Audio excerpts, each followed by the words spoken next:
ദേശീയ mini throwball ചാമ്പ്യൻഷിപ്പിൽ വിജയികളായ താരങ്ങളെ അയലൂർ മണ്ഡലം കോൺഗ്രസ് കമ്മിറ്റി ഉപഹാരങ്ങൾ നൽകി അനുമോദിച്ചു. കഴിഞ്ഞ ഫെബ്രുവരിയിൽ തെലങ്കാനയിലെ ഹൈദരാബാദിൽ നടന്ന ഒന്നാമത് ദേശീയ മിനി ത്രോബോൾ ചാമ്പ്യൻഷിപ്പിൽ ഒന്നാം സ്ഥാനം നേടിയ കേരള ടീം അംഗം ഹർഷിത് എം പ്രസാദ്, രണ്ടാം സ്ഥാനം നേടിയ ലക്ഷദ്വീപ് ടീം ക്യാപ്റ്റനായ ആദിത് വിനേഷ് എന്നിവരാണ് അനുമോദനം ഏറ്റുവാങ്ങിയത്. DCC general secretary KG Eldho അനുമോദന യോഗം ഉദ്ഘാടനം ചെയ്തു. ലഹരിയുടെയും അതുപോലെ കെമിക്കൽ സബ്സ്റ്റൻസിൻ്റെ ഉപയോഗം കൊണ്ട് നമ്മുടെ നാട് തല കീഴാക്കി നിൽക്കുന്ന, തലകുനിച്ച് നിൽക്കുന്ന ഒരു കാലഘട്ടത്തിൽ അതിന് എന്താണ് പ്രതിവിധി എന്ന് ചോദിച്ചാൽ അതിന് പ്രതിവിധി കായിക മേഖലയിലെ വളർച്ചയല്ലാതെ, കുട്ടികളെ അങ്ങനെ എൻഗേജ് ചെയ്യിപ്പിക്കലല്ലാതെ മറ്റൊരു മാർഗം, ലഹരിയിൽ നിന്ന് കുട്ടികളെ മാറ്റുന്നതിന് വേണ്ടി മറ്റൊരു മാർഗമില്ല.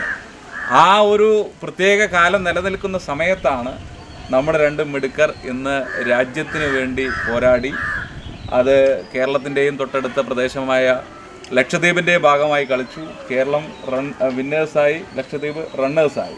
ലക്ഷദ്വീപിൻ്റെ ക്യാപ്റ്റൻ ഇവിടെയുണ്ട്, കേരളത്തിൻ്റെ ഭാഗമായി കളിച്ച ടീമിലെ അംഗം ഇവിടെയുണ്ട്. ഇവർ രണ്ടുപേരും നേടിക്കൊണ്ടുവന്ന ഈ നേട്ടം ഈ നാടിന് വലിയ ഒരു അഭിമാനം ഉളവാക്കുന്ന ഒരു വസ്തുതയാണ്. എന്തു തന്നെയാണെങ്കിലും ഇവിടെ ഇത് പുതിയതായിട്ട് ഇവിടെ ഇതിൻ്റെ അധ്യക്ഷൻ സൂചിപ്പിച്ചതുപോലെ ഈ ത്രോബോൾ എന്ന് പറയുന്ന ഈ ഒരു കായിക ഇനത്തെ ഈ നാടിന് പരിചയപ്പെടുത്തിയും ഈ നാട്ടിലെ കുട്ടികൾക്ക് അതിനു വേണ്ടിയുള്ള പരിശീലനം കൊടുത്തും മുമ്പോട്ട് പോകുവാൻ ഇതിൻ്റെ ബന്ധപ്പെട്ട ആളുകൾ കഴിഞ്ഞ കുറേ കാലമായിട്ട് ശ്രമിച്ചുകൊണ്ടിരിക്കുകയാണ്.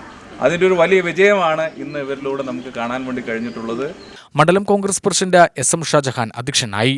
DCC secretary M Padmagireeshan, KV Gopalakrishnan, K Kunjan, VP Raju, A Sivaprasad, N Unnikrishnan എന്നിവർ സംസാരിച്ചു.